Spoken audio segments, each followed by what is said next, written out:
Greetings, humanity. I am Jim, and we are playing Torment Tides of Numenera. It is Walpurgisnacht while we're playing, I believe.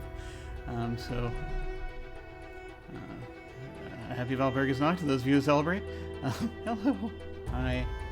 I am going to not have massive amounts of time today, unfortunately, so this is probably going to be a little shorter than before. We got a little bit of a late start today, but we will do what we can.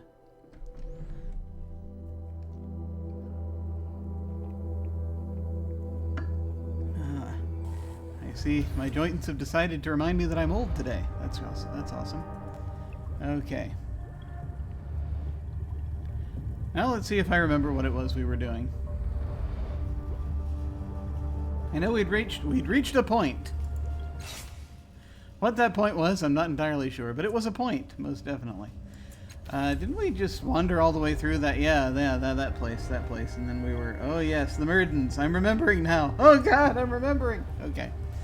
So there's a thing that could rather easily turn to fighting down there, if we do not handle it well.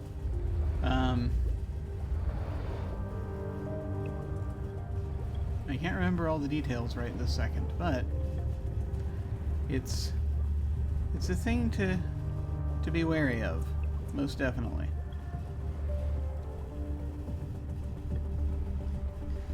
So let me see. And in fact, let me just check one tiny thing, because I did do a little bit of wandering around with a couple of things before. I just wanted to make sure we were on the correct page here. It should be this one. That should be the one that they're continuing. But I'm going to press load anyway, which should look exactly the same when we come back. But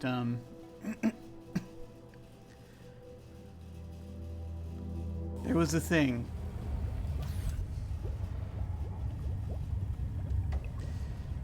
All right. Let me see.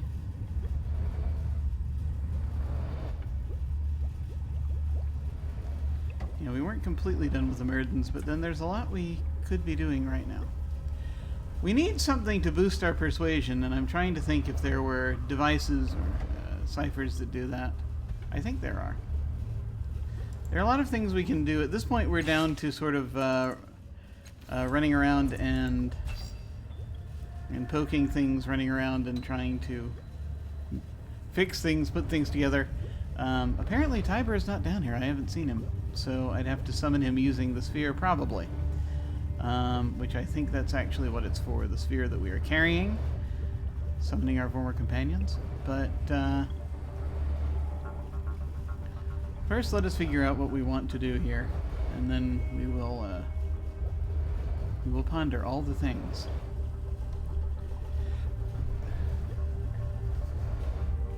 So I think completing what we can with the people that we have is going to be helpful. There is much to think about.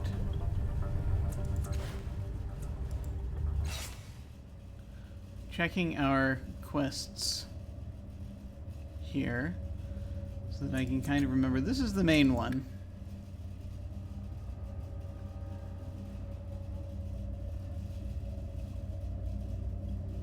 And this just involves opening maws. Okay, so that's going to be a while. So everything else we can kind of work on if we so desire. I am wondering if this is going to open the ability to see the Memavra. It might. Now that we've, like, dealt with the patrols. So I should just go back and do that. Bring Tiber to... yeah.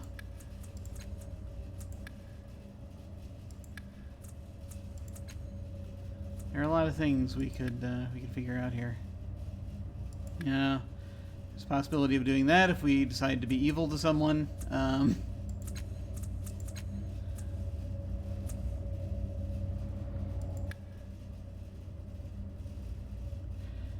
there is going back there. If we go somewhere where we are slain, which there's a way to do that, I think. There's feeding Delny to a maw. That's always fun.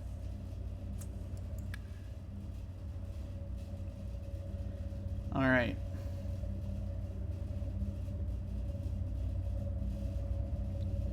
Yeah, restoring Scoura's sight. Some kind of healer. Oh, that's true. I could go back and talk to the folks over here about it.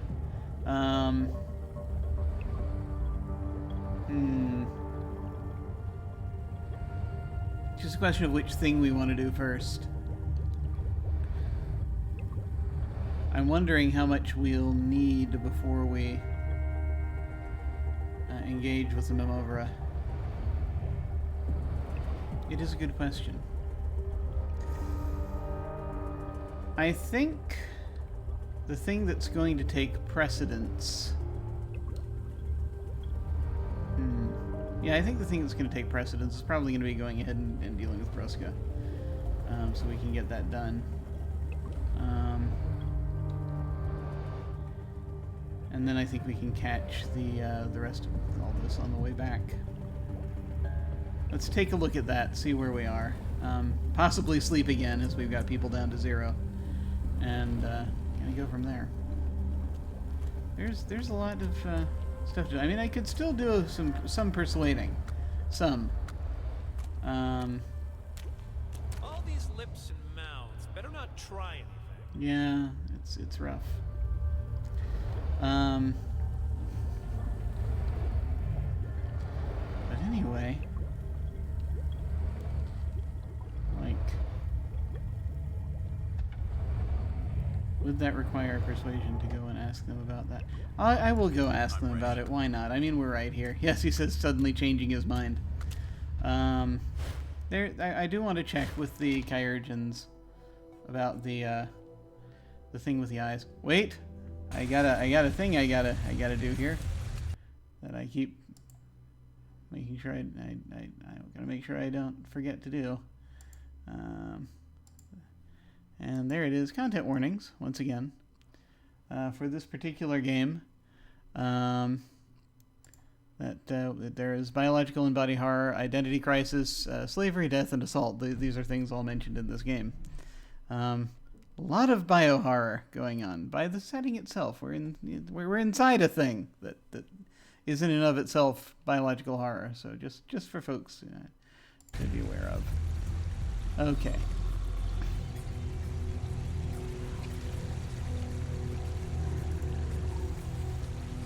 Yeah, I actually have to directly engage with people to cross that bridge due to what I see as a bug. But here we are. Welcome back, Numenera. I have no idea how I made these people sound previously, but there's no continuity here. It's all its own thing. Friend, welcome back. Numenera wipes his nose and grabs your hand, pumping it furiously. Your turn. I hope something is wrong with you, by which I mean I hope that we get to treat you. This Oberbitch. By which I mean, of course, that you are fascinating, just fascinating. Do you know any way to restore the sight of someone without eyes?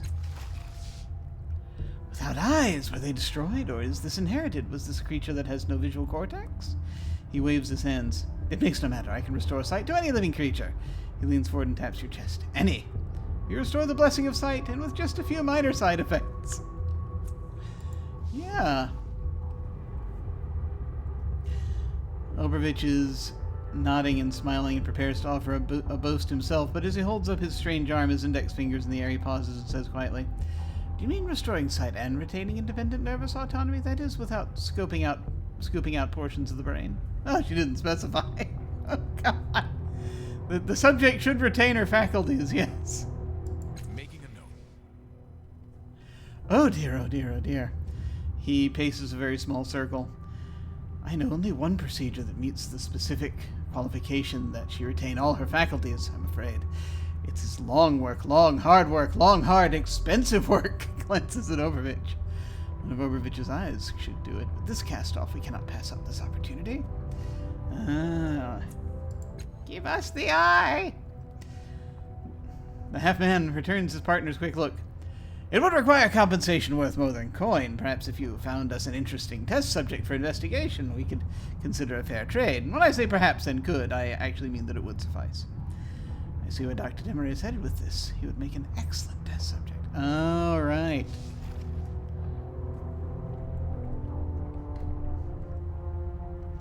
Yeah. It's like, hey, I can hear your thoughts. Expensive time consuming? Okay. Let's see. What qualifications you need for an interesting test subject? Will I qualify? Any of my companions serve? Never mind, I have other questions. We're going to go with this, I think. Expensive and time-consuming? What about all the eyes your colleague has on his head? Did he undergo all these surgeries one by one? My friend, these eyes provide a valuable function for me, and they are not simple baubles to be handed out as favors. They are affixed to me and provide certain insights. He bobs his head quickly and nervously, as if to belie his words. One of them falls from his head. Blast! He adds, hastily scooping it up and reattaching it. Ah, dear. Very well, very well. You've caught us in a slight embellishment, as one might expect from someone of your mental caliber. He looks to his compatriot. Did I not tell you that our friend's intellect was something to be admired? I did, he bows to you.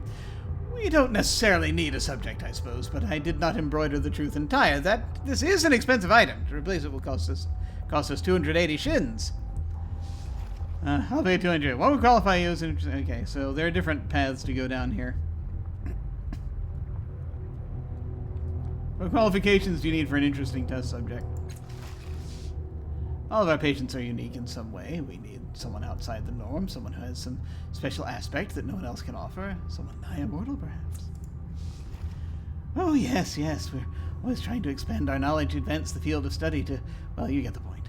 We need someone who can help us develop art and understanding, which is to say someone new, not someone we've already enhanced.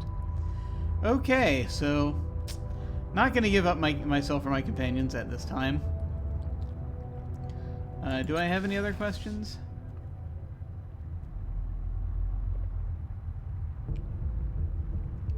Yeah, we're good. Someone with bees for a face. It's possible. They might require that. Hi. I don't know. I don't know what they want. Actually, I do know what they want. They want 280 shins. Technically, I can afford that right now, but that means engaging with the economy, and I don't know if I have a deep desire to attempt to do that right this second. I will do it. I have 732 shins, so... I mean, it's a thing I could afford.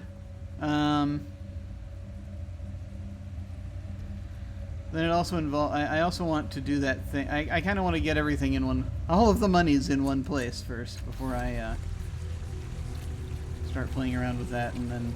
Because I'm only going to have a limited amount, so... back out this way with us. As many... Where are my companions? There they are. Just hanging out by that tent, I suppose. Well, if they come with me, then we'll know. Yeah, so many people running around with thighs but no shins after you took them. Yes, that's kind of... In the future, that's what we use to pay for everything. Shin bones. No. Shins. Shins are a... It's a Ninth Worldism. They use to describe things of value, but it's a kind of a catch-all because it's it doesn't really... There aren't coins per se, I think, and I think there are places that print coins, but it's actually bric-a-brac more than anything else, just whatever stuff that people use to trade, and it's expressed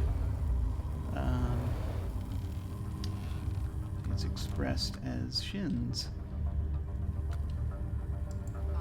or that is the word they chose.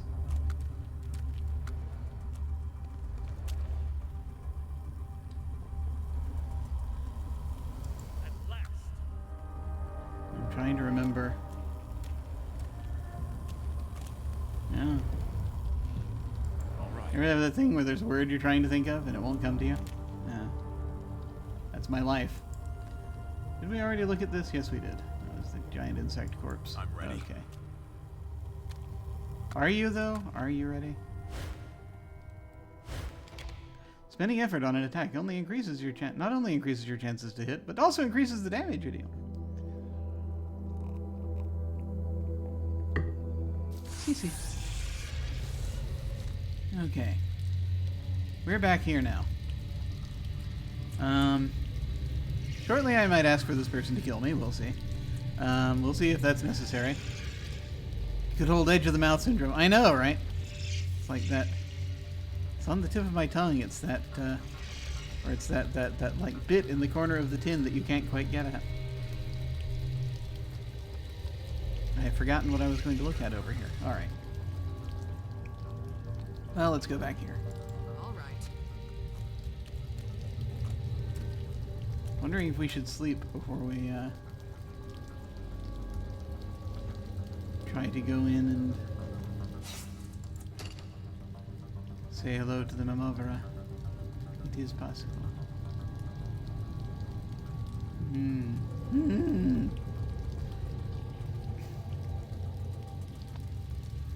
For surely there will be challenges involved.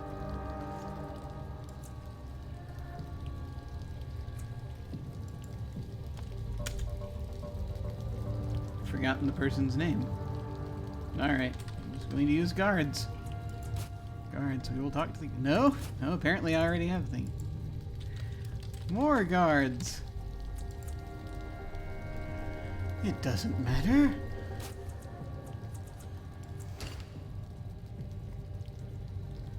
Because I have zero might available to me right now. And Rin has 0 speed, so if we need to do anything sneaky in there, it's going to be a little more difficult. Alright, I'm going to go sleep. Alright, self, you talked me into it. I'd like to sleep here. Of course, she waves toward an empty tent. I'll bring you some food shortly, and I'll tell you some stories if you like. Enjoy your night. Thank you. Must feel better. Just what I needed. Excellent. Alright. Now we shall talk to Bruska.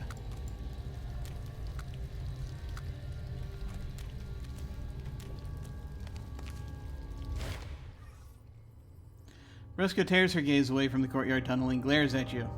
You need something? You need something? I don't have time to play the guide.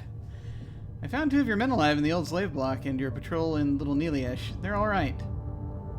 I'll remember that. XP! And shins. See? Shins. So it was you. Bruska sizes you up and you. Yes, you match the description. I'm in your debt, it appears. Take this. It's not much, but it's what I can give. Yay! Money. I guess with those headaches out of the way, I can focus on more important matters now, she adds under her breath. Important to some, anyway. The Memovera is so afraid of her own skin that she's willing to let men die just to keep me close. I have permission to see the Memovera. No. Yeah, you said you had other important matters to focus on? Well, it's not really your business, but then neither are my patrols, and I owe that much.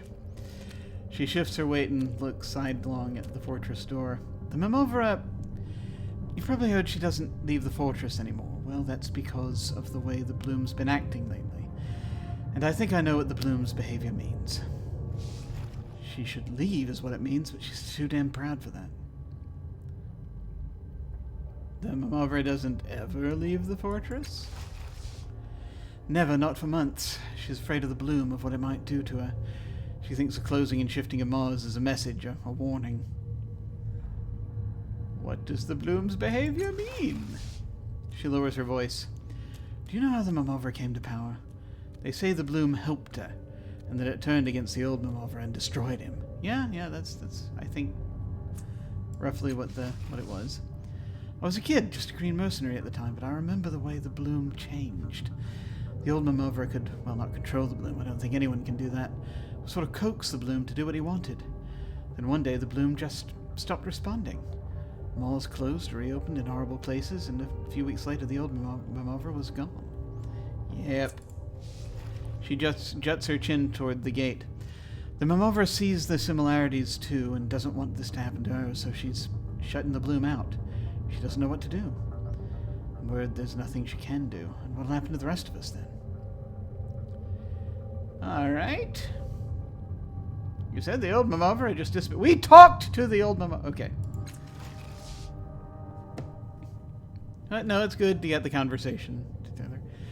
They say the bloom ate him, but I think it's worse than that. Her voice drops to a whisper.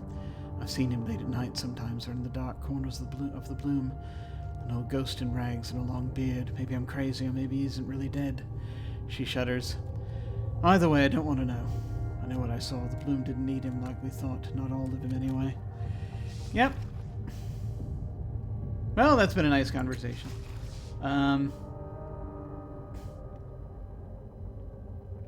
I think lying here is not going to help. I think the whole point is we have to do the thing with Dracogen to be able to get an audience. So then we must figure out... Oh, well, that bit's done. We have more shins. That's good. That will help. I feel as though it's... I feel as though it's almost time to engage with the dreaded economy. Done. I say dreaded. It's not that dreaded. I just have to trade off a bunch of stuff at a shop. Learning begets doing. Or is it the other way? I mean, you know, back and forth.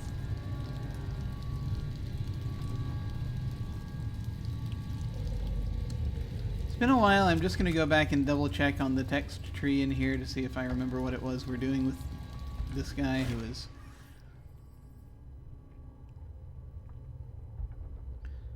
possibly going to get, you know, release one slave, but that's it.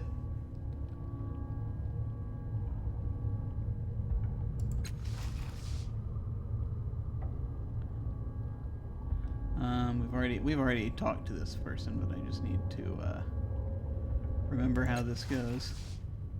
400 shins. And with deception we could say I'll give you 250. And right now I'll say no thanks. Yeah. This is again another thing I want to be better at persuasion before I do. Let's go all. You and me. And again, that's down to either, that's down to one of two things. One of which is getting that, getting a cipher that does that, where it boosts your ability to charm and or deceive people. Which I think there is one for sale around here somewhere, which involves engaging with the economy. The other option is to, you know, play to the end of one of these people's, one of these companions' story arcs, and then, you know, when we have the slot free, go in and get Tiber, summon Tiber if we can, if the sphere works the way I think it does.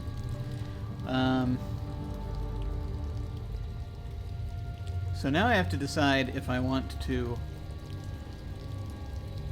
do the thing where I go back into the labyrinth of the brain, which we haven't explored again lately, and there are more people in there to talk to now. Or if we want to... I guess the next step is engaging with the economy, really, to be perfectly frank. It's one of those two things.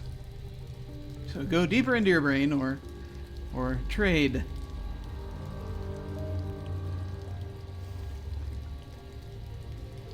And then there's like an effect this pool has that I'm remembering I decided not to go with, but that is a thing one can do until one sleeps. Perhaps I should have done just before I slept, I don't know. But I was trying to remember what the deal was there.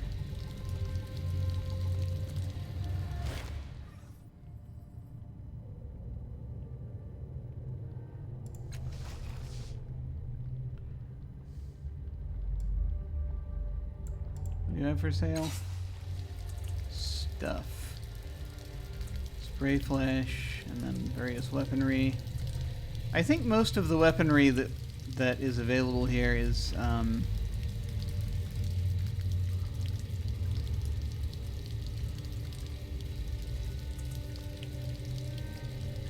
not necessarily... Most of what we see here is stuff that I don't think I even want to parse through picking up, to tell you the truth. I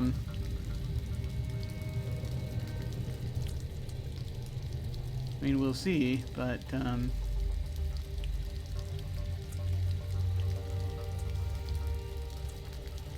yeah, some of these things are ciphers.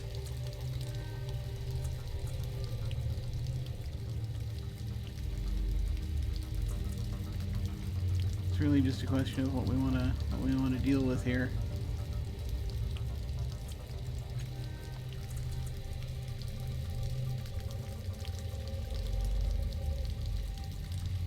It's really a question of what kind of trade-off we'd want, and I think, yeah, what we have is probably fine for a lot of these things that we're sort of looking at. I mean, we can always use more spray flesh, but yeah, we'll have to see.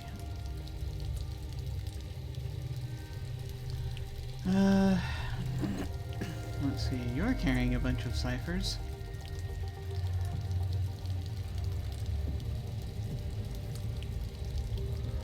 We haven't used any of it all.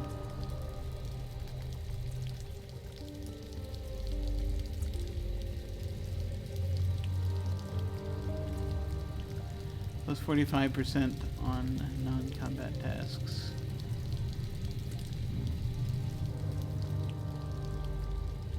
Yeah, there are plenty of things we could trade off like this, but let me check this out again.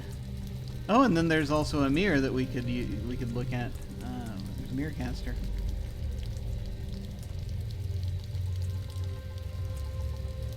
So many things.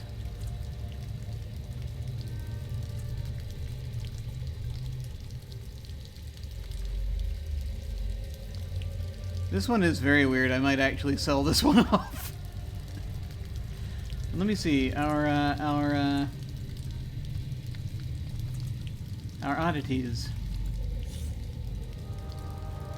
Intricate patterns are carved on all sides of this small metal cube, which fits comfortably in the palm of your hand. It spreads warmth throughout your body. I'm going to sell it. Cube! I'm going to sell it. It's a bonded item.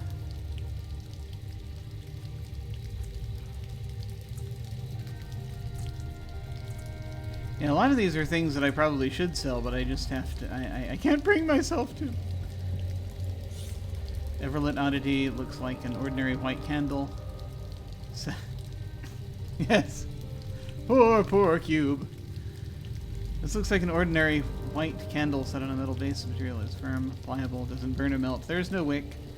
An illegible inscription is engraved on the metal base. When you turn your eyes away, a flickering flame lights up the room, casting dancing shadows. The flame always disappears when you look back. Let's sell that. Wait. Could we have used the cube for something? That's true, we could have used it, and we didn't, because I am a fool. There was another thing over there.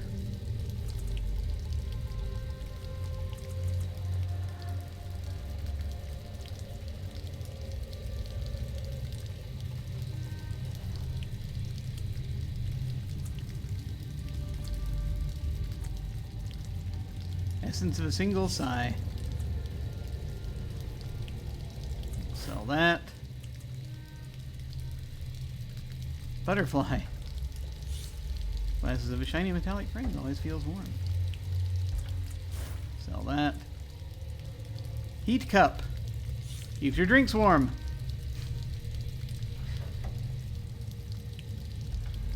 It heats them to a boiling point. Okay, sell that.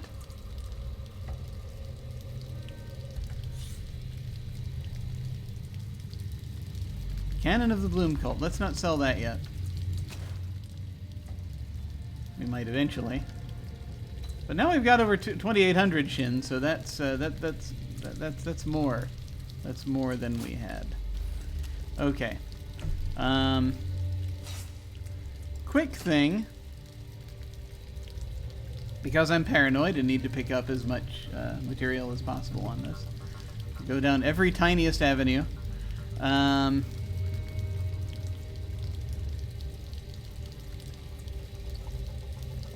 going to save the game here real quick.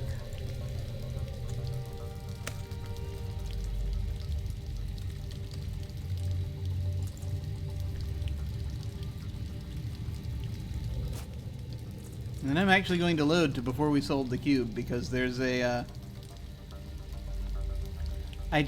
there's a thing that I missed, and I just want to look and see what it was. It's important. This was an autosave. I'm going to go ahead and load that one, since that's probably far back enough.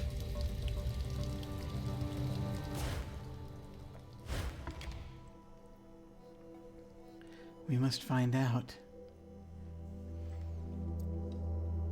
I forgot to adjust the temperature.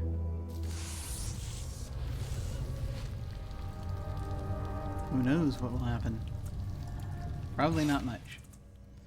Okay. Discard item, use item.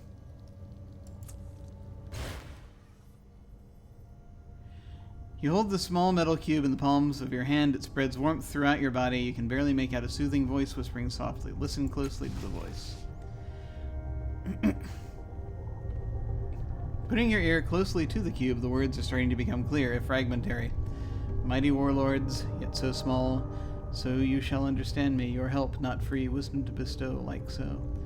It rapidly rattles off a series of instructions and then starts repeating them. You're not entirely sure you could follow them. Or what would happen if you do? Put your ear to the machine again, or try to figure out the instructions. Yes.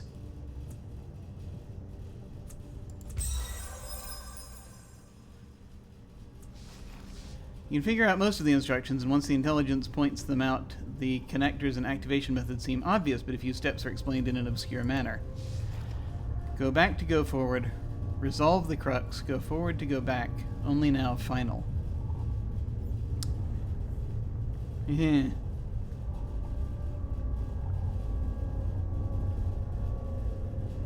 Go back to go forward. Revolve the crux. Find your pencil. Write this down.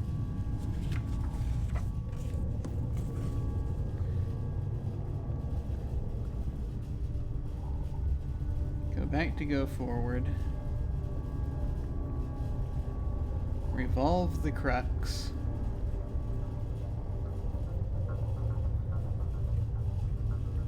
Go forward to go back.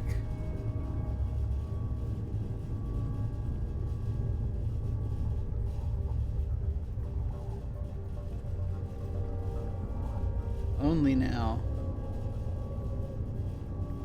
Final. Okay. Put your ear to the machine again, I guess, is another thing, but I don't know if that's going to change it. It's repeating instructions on how to connect its power source, but they are spoken too quickly for you to understand. Okay. So, go back to go forward, revolve the crux, go forward to go back, only now, final, are the bits we get. Yes, I know, it's a very complicated dance.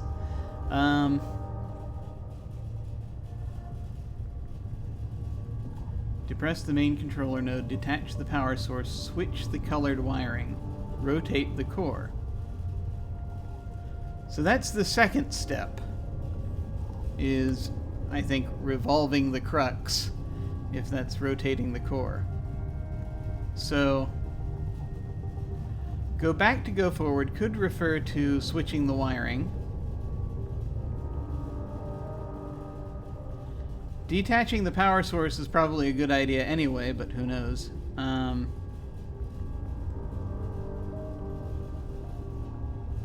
Depress the main controller node. I don't know. I think we're going to switch the wiring and then rotate the core and then switch the wiring again. And then maybe we press the node. I think that's what we're looking for here. So let's try that. A clanking noise reverbs and the machine angrily buzzes at you, instantly reverting to its original state. Okay, that wasn't it. Go back to go forward. Revolve the crux. Go forward to go back, only now final. Depress the main controller node. A clanking noise reverbs and the machine angrily buzzes at you, reverting to its original state. Yeah, okay. Alright, detach the power source. Nothing happens.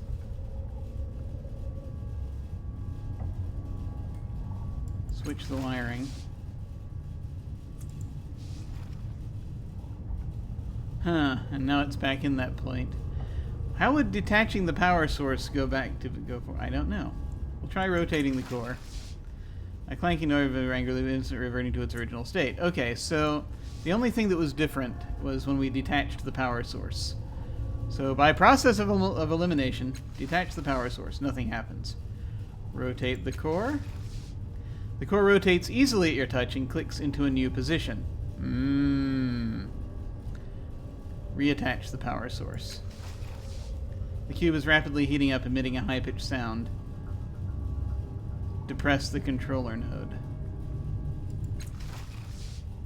The cube hisses and releases some kind of energy outwards through your arms as it courses through your body, exploring your form somehow. It takes you a moment to realize that as it passed, it left new, unfamiliar memories etched into your mind. These memories appear to have belonged to an ancient automaton craftsman. An ancient automaton craftsman. Not a craftsman that was an automaton, it's the other way around. And they increase your understanding of all things mechanical. Ooh. Skill level in lore machinery has been increased by 1. Current skill level is specialized plus. Last Castoff permanently gained 1 intellect pool. Maximum intellect pool is now 24. The cube itself becomes cold and deadly silent, and then begins to fall apart in your hands. You scavenge some valuable bits from the object. Okay, we lost the ancient spirit cube, but we gained 140 shins. Yep. Yeah, there's a lot of scrounging that goes on in this setting, and so basically anything that, shins I'm remembering now are like, often it's if you get pieces of devices and stuff that can be used to build other things. That's what they trade often as well. Well, there it is.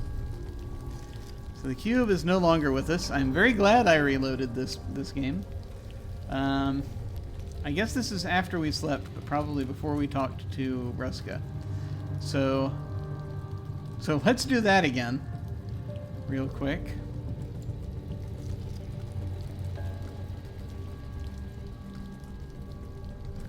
So we have that together. I'm not going to read it out loud again. I'm just going to go through the conversation tree. We get more shins. There's other stuff. None of our business. Mavra doesn't ever leave. No, of course not. What does this mean? The cycle is eternal. Old Mavra's out there? Why, of course he is. We talked to him not too long ago. And that's that. Okay.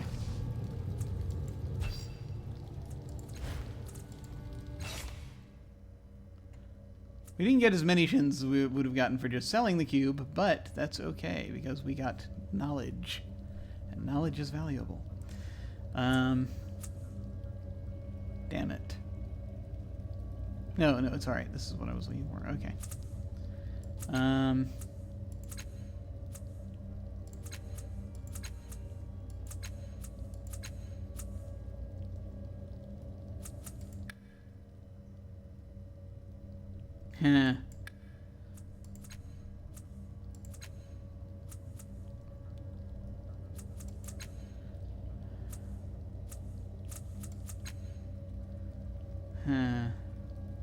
Okay. I think there's unfortunately there is a need to do something terrible before we, I guess we completed that other quest, which is when we talked to Bruska, so that was dealt with. Okay. Why, of course.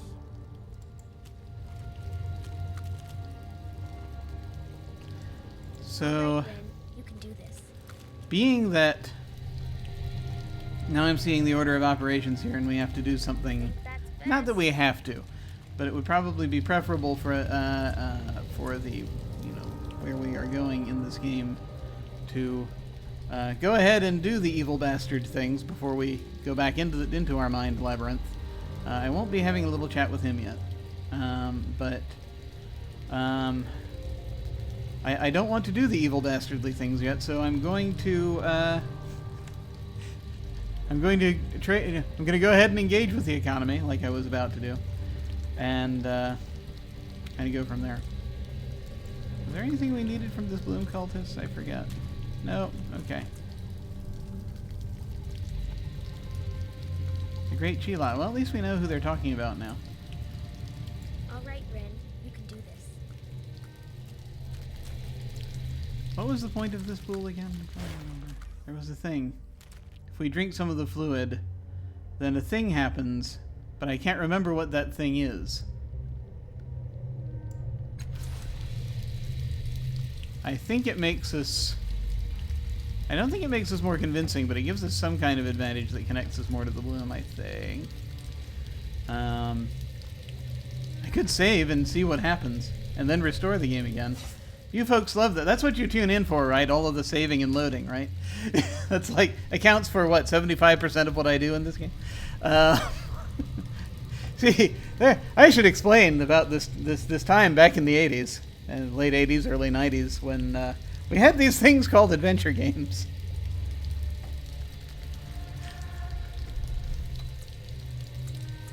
We had these things called adventure games, and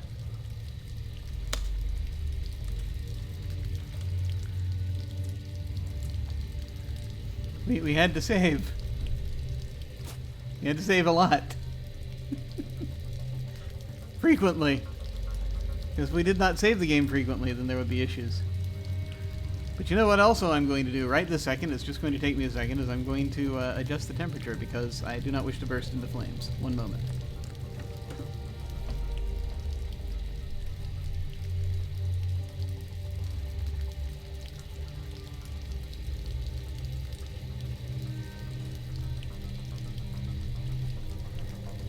That's better. Yes. The 80s were a fascinating time. And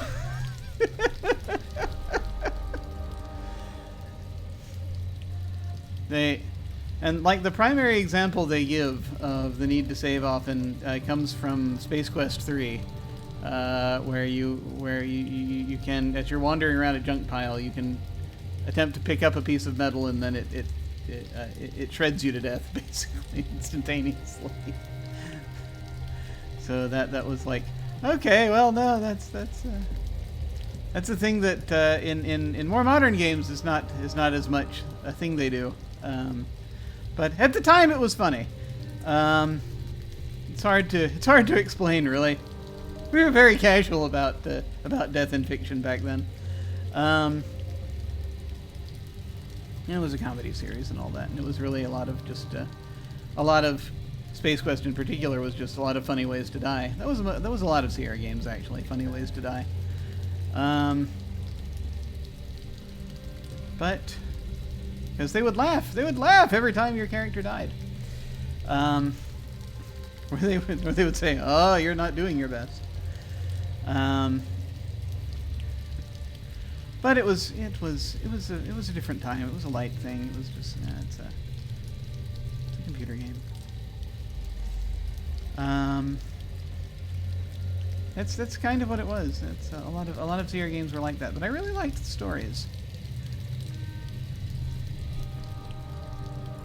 So, oh yes. Speaking of a lot of ways to die. We do get XP from it, which I guess was the point of that.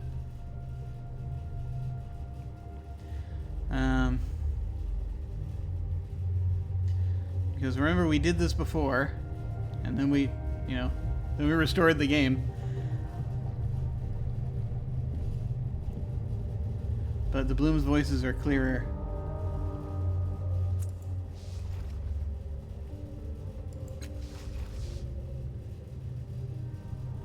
Well, I mean, we saved the game. We may as well drink all of it. No.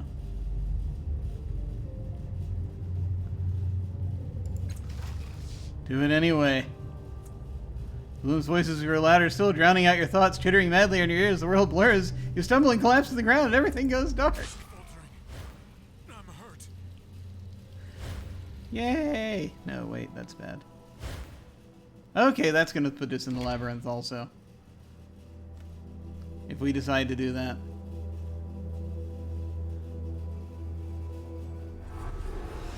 So that's why that struck me as like just like a couple of quick XP. So that's one way to do it. This must be all the people that we absorbed over at that vehicle. We can come back and do this bit a little bit later.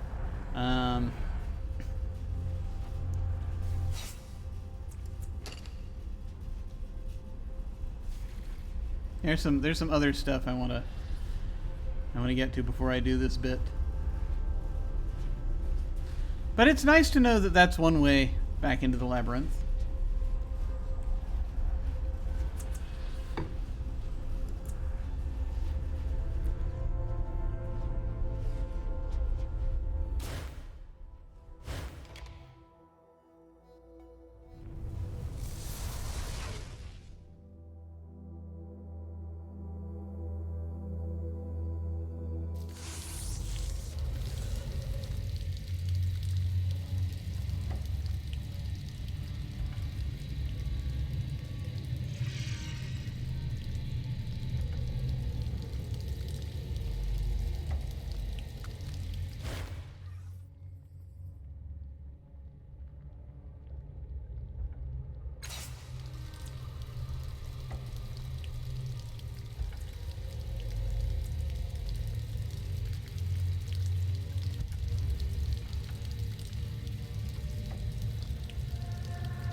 Hey, it would be helpful if you could hear me. Would you say the gaming in the 80s was more narrative or simulationist than it is currently? Yeah. Yeah, the Trooper is a good person to talk because Trooper is much more into GNS theory, I believe it's called, than I am. And so I know of it, but I don't have the I can't immediately close my eyes and summon up the according to Hoyle about it, right? I get what people were that you know there's a that it is useful for describing a set of things, but there was a certain degree of a turnoff to it that I had from let's say certain individuals that were very, very into it, much more than perhaps humanity should be into anything, but but no, I get that it's I get, you know, it's kind of like if you're going to describe something very specifically within a particular context. I think it's very helpful. It's kind of in the same way that you would. I mean, it's just in my head. It's kind of a lot like when they use the what is it, Myers-Briggs personality types. It's like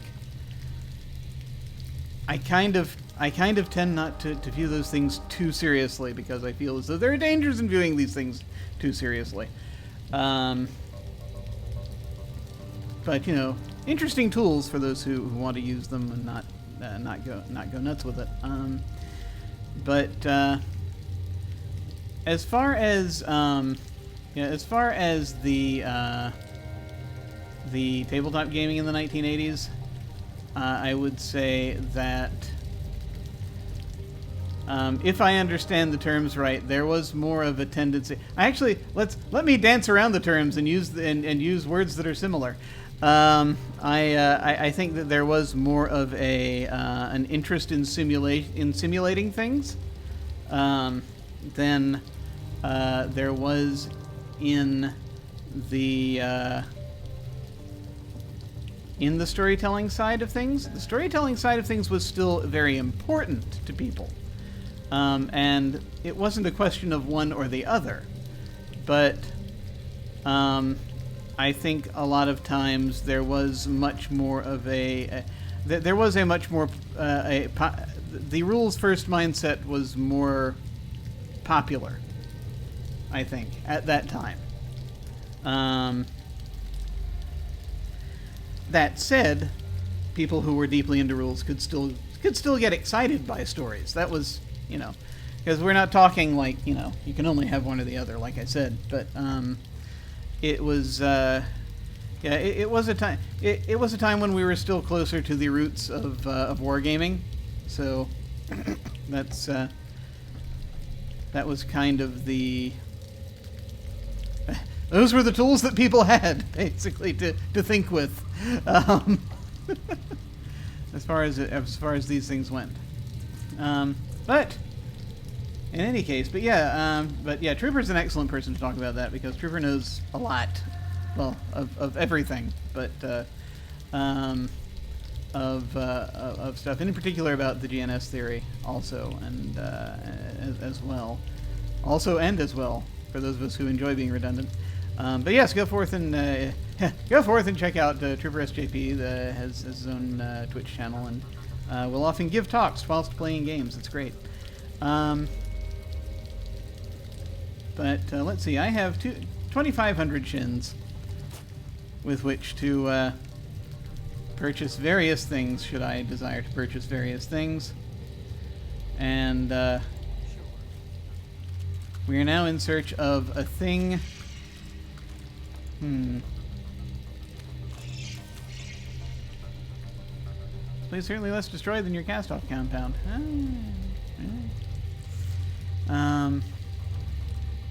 Did that move? I felt like that moved. Alright. So, various things, I guess, including that cipher that increases your ability to be persuasive. I do wonder, once again with order of operations, if that's what we want to do, or if we want to just try getting a hold of Tiber.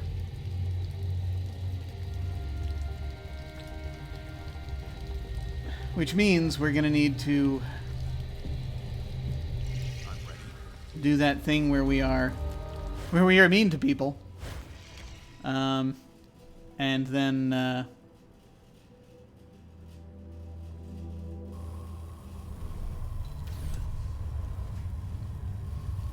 have perhaps more of the things that we need when we go back into the labyrinth.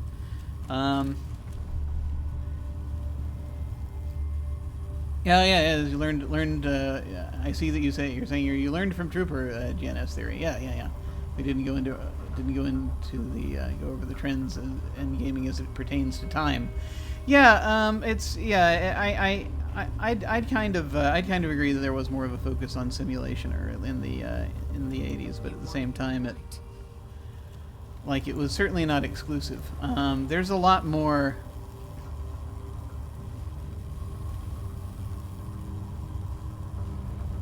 There's a lot more character delving, and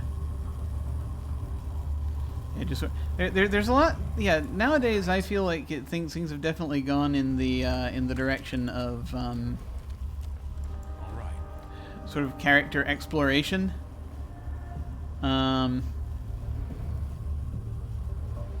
right.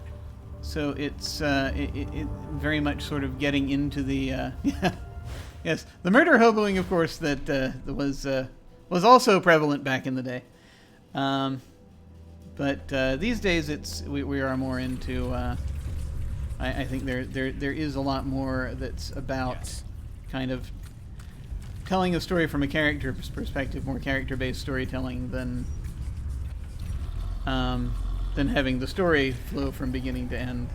It's kind of like, I guess, if you're writing a novel and you want if you want to let the characters drift around and do what they will, kind of in the way Ray Bradbury liked to do. That's more popular now, and more of what forms stories, I think, in a lot of RPGs that we see.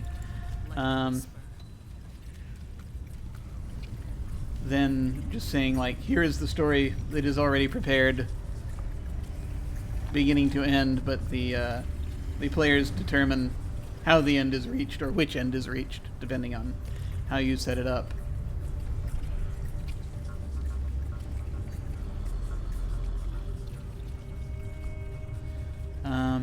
At least that's what I think.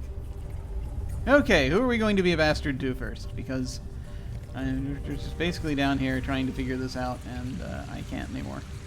I think with Herja, there's a question of having to convince them of something. Whoever deserves it.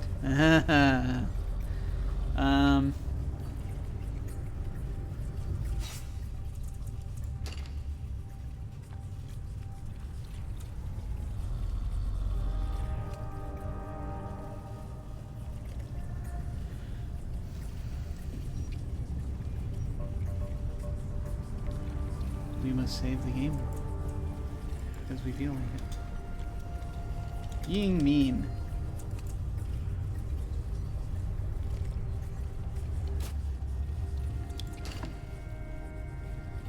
All right, Rin, you can do this. No, that wasn't what I wanted.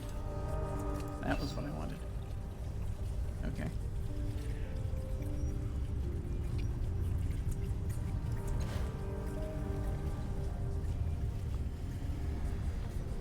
And then there are layers of being a bastard, as to whether or not we want to mess with the Maws or not. But that's its own thing. So let's start small. Let's feed someone to a minor, to a Maw that's within a person first. They got to do the smaller crime before we can work our way up to justifying the larger crimes. Okay. I think you can help me open Aen-Tozon's Maw.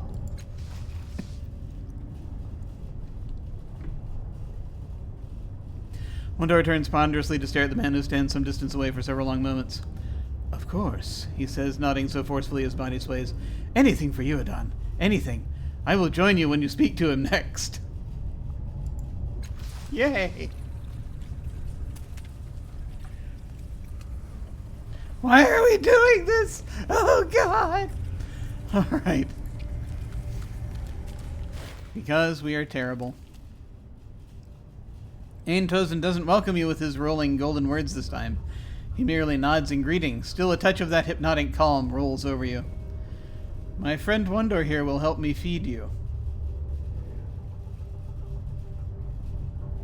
Or we could just cut open the Maw in his flesh with the transdimensional scalpel. I just noticed we have that option.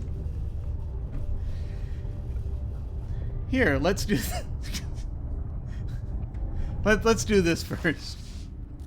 Wondor shuffles over, flushed with delight at the prospect of being helpful to you. Oh, God. Aen-Tozon asks questions of the big man, but you can't catch them. You can barely think. Pleasant warmth overwhelms your mind, shutting out everything else. I wonder if this would be a good point to have the, to have drunk that stuff. Through the... Oh, holy crap! Through the thunderous pulses of pleasure, you see tentacles spilling from within Aen-Tozon's clothing. A Maw opening. Rin peers through the portal in the world beyond it. She slumps. I guess it's the wrong one. It's not hers. Following her gaze, you find Aen-Tozon staring at her in return, a curious expression on his face. Of course. Never thought I'd see her again after the way she tore out of here. What?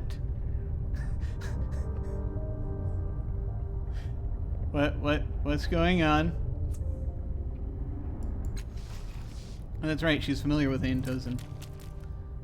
Oh, whoa, wait, no, hey, hang on there. Hey, don't turn. Who are you? A pale, transparent figure steps out from whatever world lies on the other side. He turns his way this way and that, perhaps attempting to get his bearings. Seeing Aen-Tozon and his maw directly behind him, he scampers off to the side to create some personal space. On finally noticing you, he gives a cheery wave. Aen-Tozon conceals the maw once more and gives you a tremulous smile. As one door shuffles away, he eyes you with suspicion, his smile a distant memory. Perfection, Aen-Tozon says, sighing. Absolute perfection. What happened? Okay. This new person is Querzimian. I am frightened. Okay.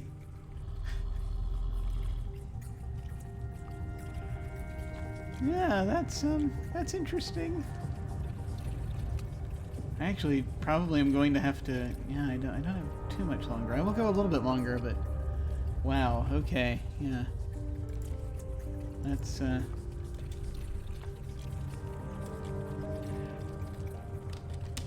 think that's right.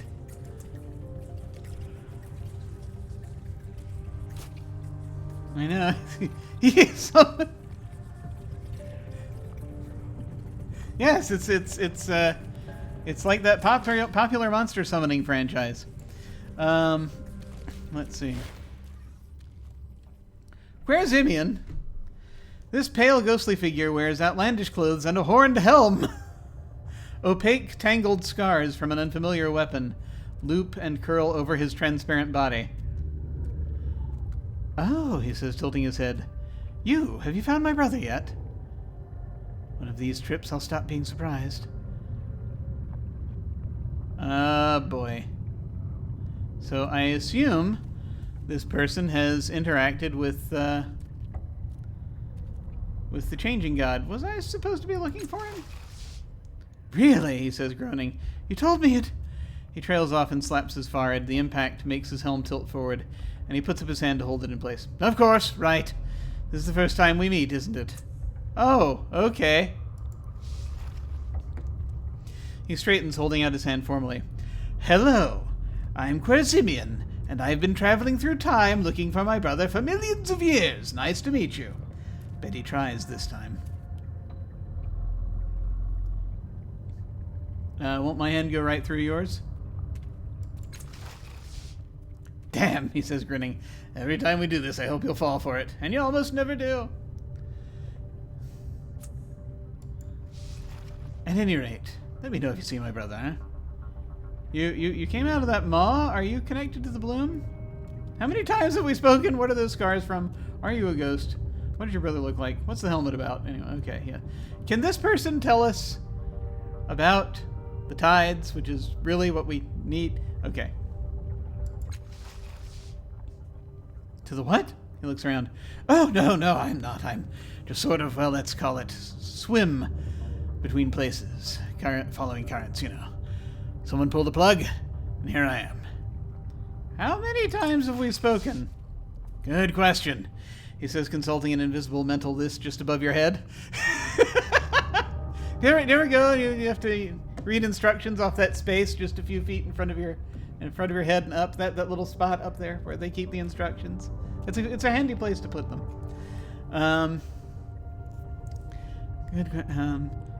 Thousands, I'd say. Always a pleasure, mind you. Although I don't know why we keep running into each other. I don't see anyone else more than once. It's like a little pop-up screen. Yeah. He squints. And time is linear, just twisted into a Mobius strip. That's. Yeah. He squints. If I had to guess, it's your relationship with the tides, but I don't mind. It's nice seeing a familiar face. Ah. He's probably the closest thing to a friend I have. He said the tides! He said the tide! He said the thing! He said a word that's in the title!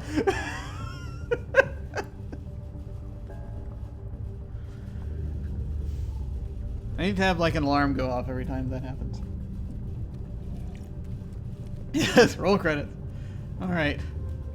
Where are those scars from? Scars? He says, looking down. Oh, those look painful. No idea. I have to say I'm glad I don't remember, though. Are you a ghost? Because that's the law. You have to tell me if you're a ghost. I like to think so, he says, shrugging. I don't really remember dying, just the traveling and the searching. And you think this helmet wouldn't keep moving around if I was, spectral. He flashes a grin. On the other hand, I seem to remember promising my brother I'd haunt him when I died, so there's some evidence for the other side. What does your brother look like? Well, sort of like me, minus the helmet, he says, thinking. And he's from a world long ago, so he might be wearing... He pauses. Oh, right. I do this every time we meet. It's just that I usually go centuries between running into you, and I always forget that you can't have possibly seen him. He winks. There's a touch of sorrow in it. Still, let me know if you see him, huh?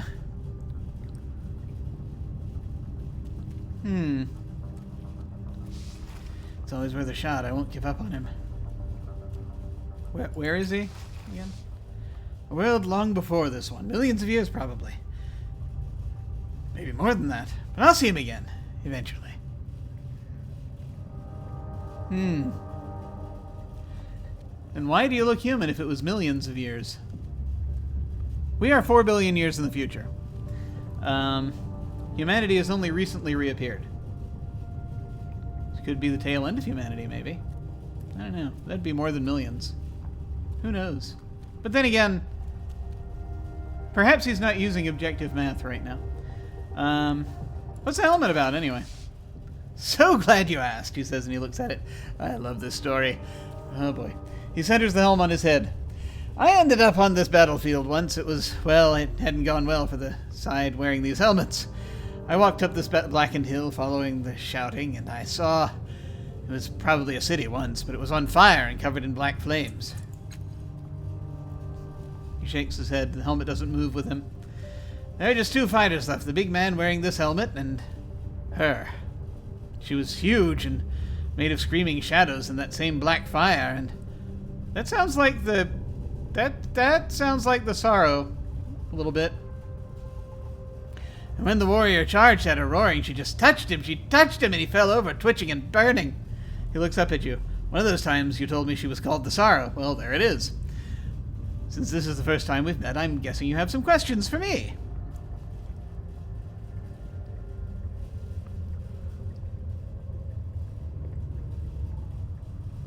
The Sorrow destroyed a city. Big one, around the size of 3 Saguses and a bloom, he says. But the people of the city were abusing the tides in some way. From what you told me about the Sorrow, that sort of thing makes her really unhappy. He straightens the helmet again. I didn't think they deserved to vanish, despite whatever they'd done. So I took the helmet off the warrior when he'd, stopped melting a bit. Now I carry it with me to remind me of them.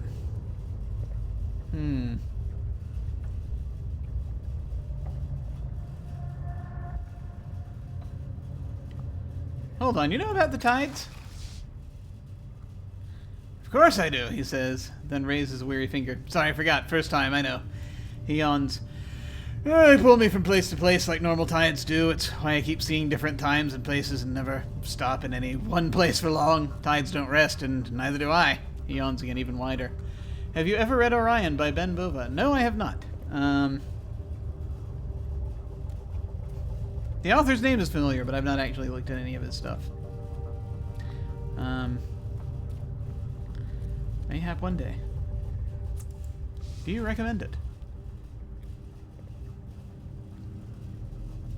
It's a little tiring sometimes, or at least I think I'm tired, which is probably the same thing. Hey, he says, focusing on you. Can you actually sense the tides flowing through me? Yes. No.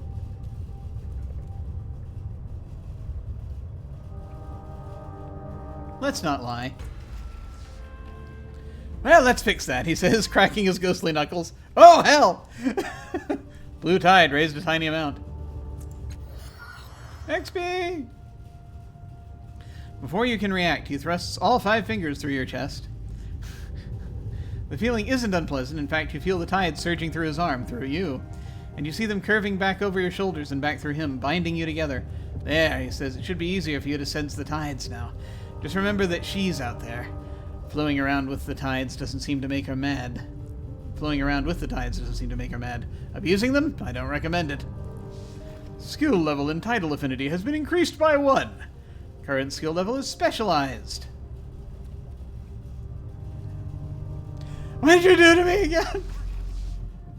I made it easier for you to sense and control the tides and other people, he says. Don't worry about paying me. My pockets don't work. Jesus. Farewell. See you next time. Wow. Okay. That's a lot of information.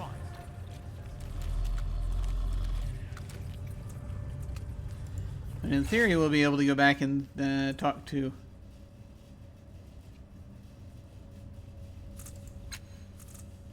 We'll be able to go back and talk to again.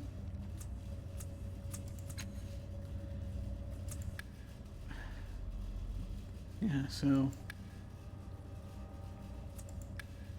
A being from beyond this reality opened through a gate in a man's body. Okay. So... That's done.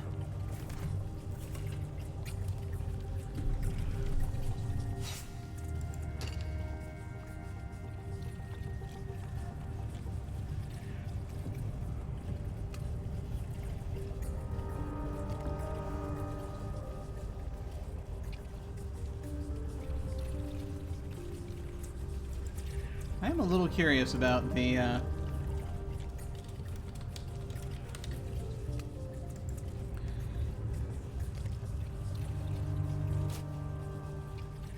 a little curious about the, something. It's left my head now, whatever it was I was about to say. I'm curious about something, but apparently not curious enough to defeat my ADHD. Okay, well, you know, what can? I hear drugs are good. Anyway. And perhaps one day they'll let me have some. Okay, that's enough. So let's see. Let's have a little chat here.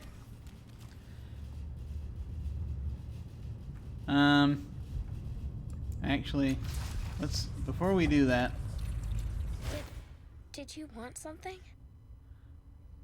Remind me about why you were feeling weird around Aen-Tozon, Rin. Don't remember him. I don't, but I don't remember a lot to talk to him again, just in case. Okay. You recognize Rin, don't you? I believe I do, he says, turning to Rin. You came through me, didn't you, my dear? I should have taken all of the stuff off of Rin before having this conversation, I fear, but we'll see. Yes, her eyebrows jump high in recognition. I mean, you were there when I came through. What do you mean I came through you? You emerged from another world while I was feeding on the dying love between a married couple. He beams at her. Oh, great. I don't know why you ran off, he says with a frown. I would have been happy to help you find your way home after I'd finished eating. She pales, looking with a little horror at his clothes and the maw underneath. I was scared of everything. She gives a trembling curtsy. I offer apologies for my rudeness. I was not well. She grabs your arm. She's obviously trying to control her emotions, but she bounces on the balls of her feet, and the corners of her mouth curl and uncurl in an irrepressible grin. This is it, she whispers. My way home. We don't have time for this now, Rin. We'll come back later. What do I need to do to send Rin home? My maw does not open whenever I will it, he says, patting his chest fondly. It requires sustenance, the bands of love and hate that bind us. Bring me someone who feels strongly for you, and we will secure a path home for the little one.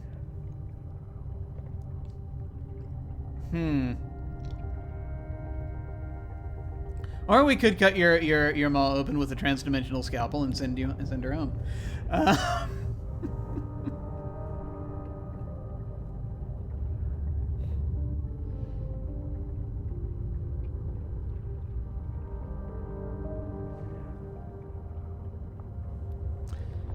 My current commands is the connection you're looking for.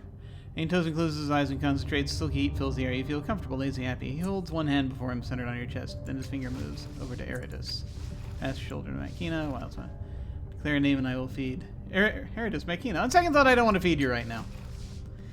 I understand, he says, nodding, smiling.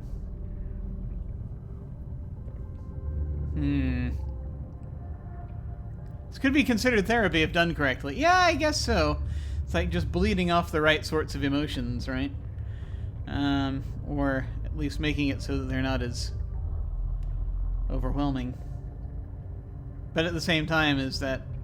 Yeah, it's like there'd be a very fine line there between, it's like, do they grow back if you need them? You kind of need your emotions for things. Or are you permanently taking a piece of the person? I don't know.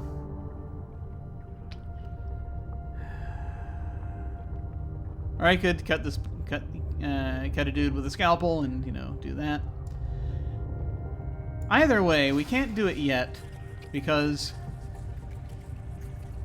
Rin is carrying a bunch of ciphers, and I would rather get those back or removal of detrimental hatred, possibly. Yeah. Lover unable to move on because her other half is dead. Yeah, I mean, yeah, I totally get it.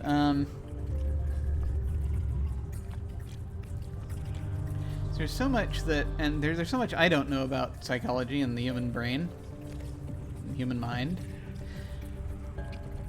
But I have to wonder.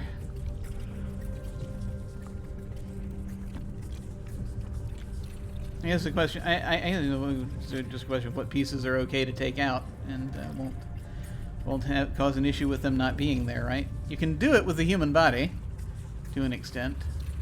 The gallbladder, for example, the appendix, but can you do that with the mind? Maybe. I mean, you can always form new canals in there, I would think. Form new thought paths. I don't know. Yes. Now. And now the question of can addiction be considered love is coming up, and that's yeah. There are some issues there. Issues of definition there, if nothing else, that I can't really speak to, but let us just say that boundaries are necessary, and one must learn about them, and one must learn to understand how boundaries work.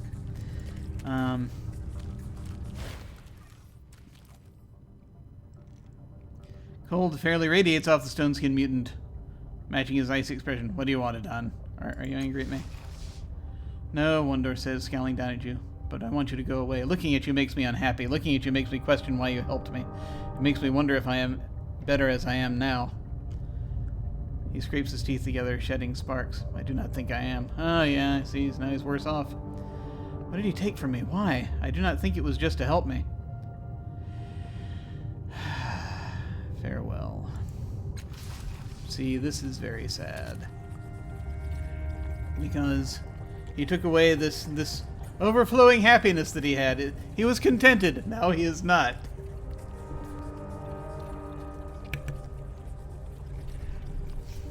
Not good. Not good. Okay. Yeah, I'll rest my moral quandaries for the time being. I mean, it's fine. It's just, you know, it's like... that's... some things just take longer for me to explain than I have time, really. Or for me to talk about than I have time. But it's... There's a lot. There's so much! Oh, God! There's so much! Okay.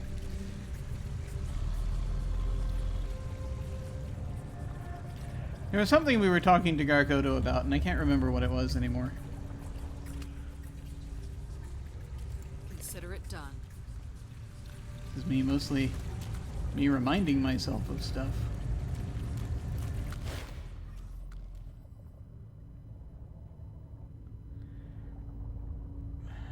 Remind me why you want me to open the new maw. As they want to go home. Okay. Where are the mods shifting? Numenera, right? Okay.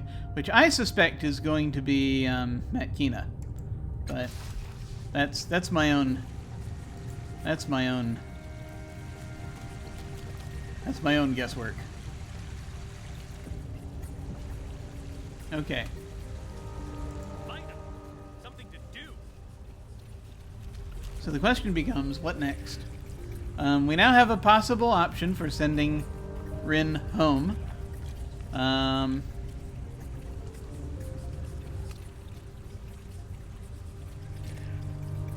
I might feed them Eritus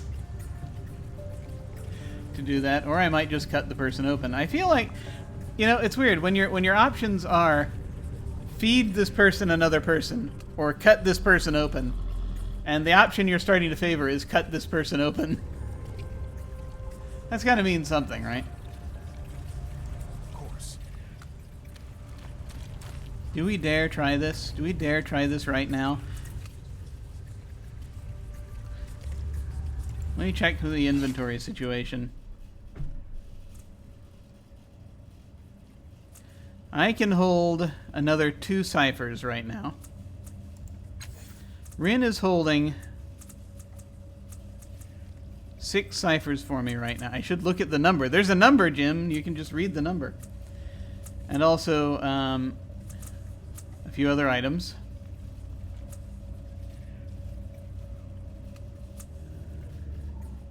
That actually, these are all just specific to Rin. But an infused crystalline shard and shield that I gave her.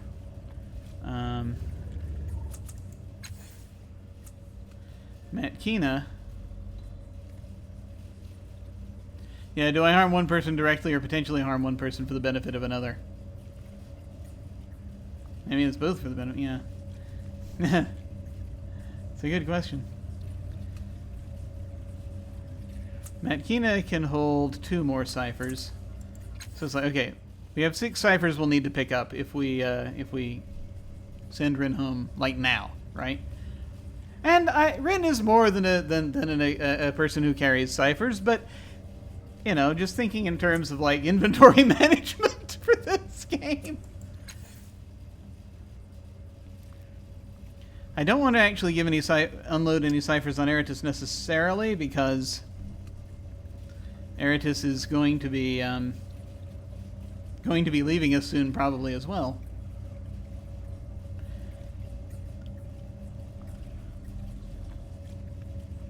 Once we, you know, start to figure out more.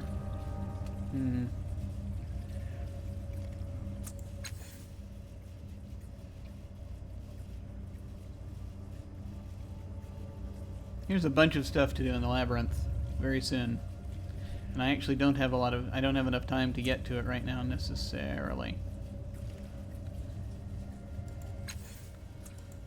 So Matkina could hold 2 more ciphers. Matkina, I think, will probably be with us for a little while. Though we will at some point probably lose her as well if she's... once we get to the Numenera. I think that's I'm just guessing. I don't know if that's actually what's going to happen, but I suspect it is.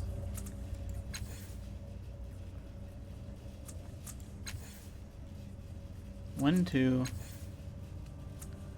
3, 4, 5, 6. We could unload all of her ciphers at this time if we want to. We're gonna have to get rid of some of them, though. That is true.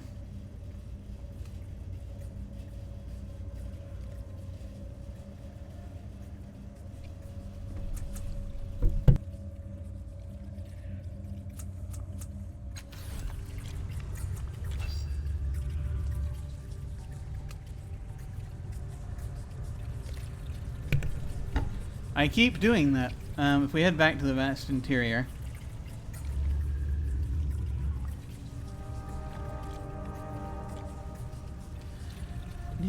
Yeah. Okay.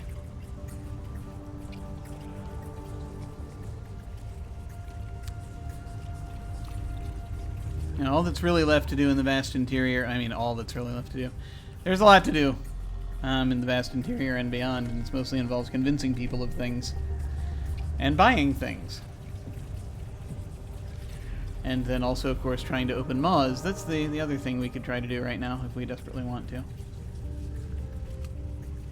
So that's sort of what this all comes down to. Okay. We're gonna do something.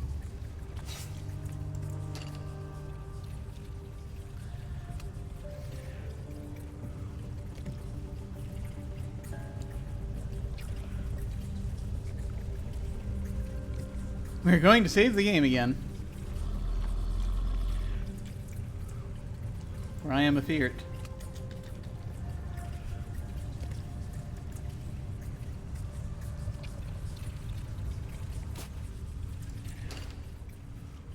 I'm ready if you are.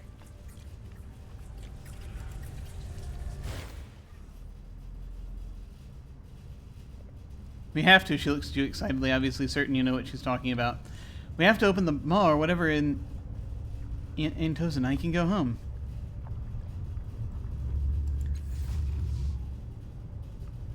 Alright. No. Yeah.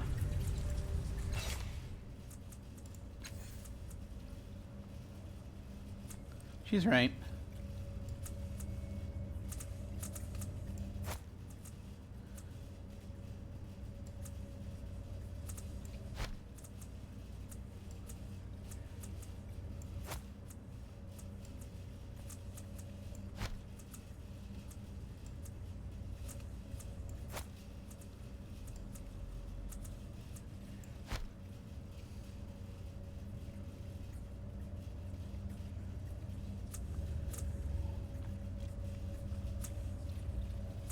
Oh, I gave her the shard.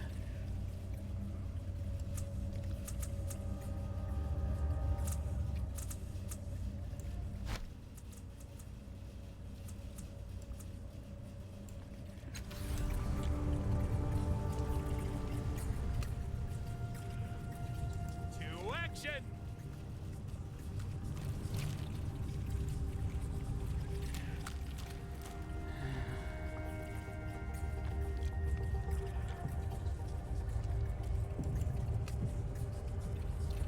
Hi, friend.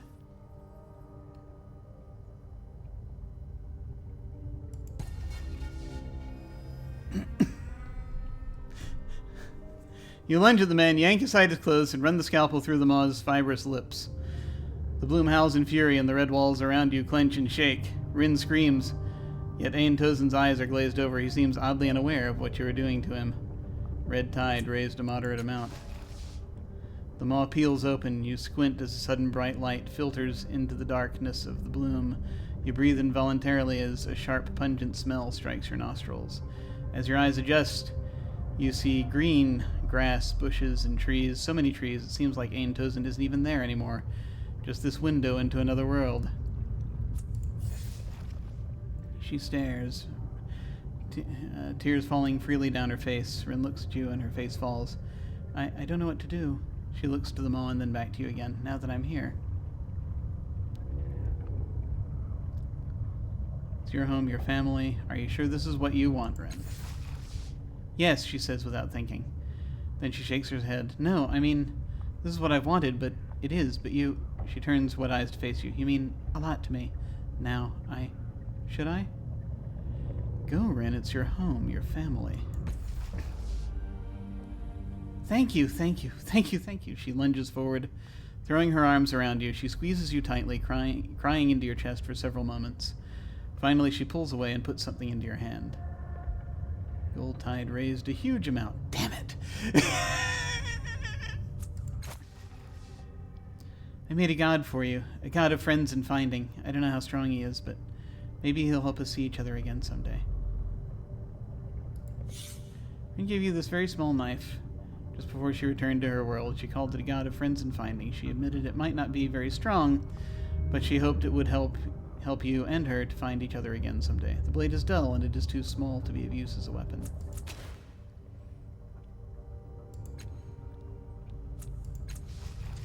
Come on, all. I want to show you, well, everything.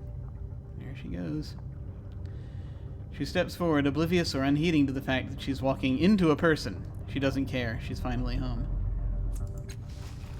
The maw seals itself behind her. Shaking and dazed, Aen-Tozon closes now bloody clothing over the wounded maw and gives you a tremulous smile. He seems blissfully unaware that anything happened. Wasn't that girl here with him? I must have imagined it. I'm sure, of course, the Bloom was probably not terribly happy about that. But, you know, these things happen. Holy hell. Okay. Well, there we are. We have chosen...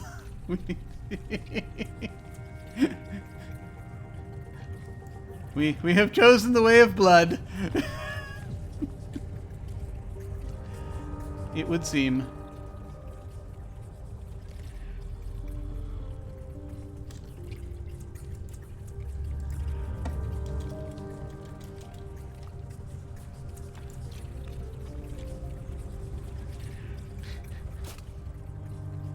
So there we are. And that is where we're going to wrap it up for today. As I must dive out and do some things before I have to meet some people. And by meet some people, I mean have some online meetings with some people. Because yeah, that's where we are with this. That's where we are. So, hey, we finally got to the end of Rin's story there. We actually made it happen. And I'm pretty sure the end of Aen-Tozon's story is coming in short order. I could have sacrificed part of him maybe as just a thought, but I don't know, it just felt like I'd already sacrificed one person, and I hadn't used the scalpel yet, so I felt as though perhaps it was time. Both of the tides that I didn't want rose, the gold tide and the red tide. I'm really going for blue and indigo if I possibly can for this interpretation I have of this character, this series of pixels I'm playing with, this nano. But it's still, you know, it's a thing. It's a thing that happened. That's basically the best we can sum it up. So speaking of things happening. What do I have happening? Anything? So, let's see. On this channel, on Tuesday nights, we do tabletop RPG. We do a tabletop RPG. We do tabletop RPG.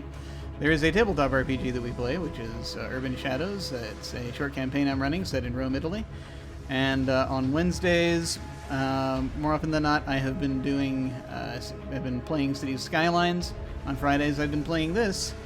And that's all that there is right now. Very soon, we're going to have a Scum and Villainy game on Wednesday nights, starting mid to late May. And then perhaps other stuff coming as well, as soon as we can sort of hammer it all out and figure out the details, basically. But that will be it for now. I was thinking of going ahead and doing a bit of a raid on someone. Let's see. So, let's see. Kelly the Opera Geek is doing a stream for her birthday, so we might go over there and say hi. And so yeah, we'll do that. Most likely. So we'll do that when we hit the end card. If you are so inclined, feel free to hang on and say hi to her with us. In the meantime, folks, take care. And I will see you all of a sudden.